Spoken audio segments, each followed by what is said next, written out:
Hani kurşun sıksam geçmez geceden.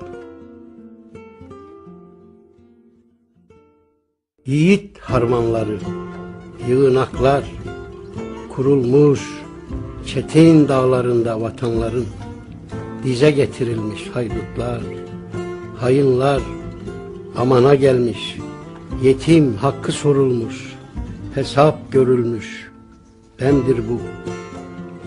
Demdir, derya dibinde yangınlar, kan kesmiş, ovalar üstünde mayıs, uçmuş bir kuş tüyü hafifliğinde, çelik kadavrası koruganların, ölünmüş canım, ölünmüş, murad alınmış, gel gelelim, beter bize kısmetmiş.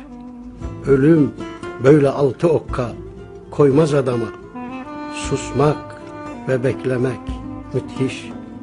Genciz, namlu gibi ve çatal yürek, barışa, bayrama hasret, uykulara derin, kaygısız, rahat. 32 dişimizle gülmeye, doyasıya sevişmeye, yemeye. Kaç yol ağlamaklı olmuşum geceleri. Asıl bizim aramızda güzeldir hasret ve asıl biz biliriz kederi. İçim bir suskunsa tekin mi ola? O Malta bıçağı kınsız, uyanık ve genç bir mısradır. Filinta endam. Neden alnındaki yıkkınlık, bakışlarındaki öldüren bu? Kaç yol ağlamaklı oluyorum geceleri. Nasıl da almış aklımı, sürmüş, filiz vermiş içimde sevdan.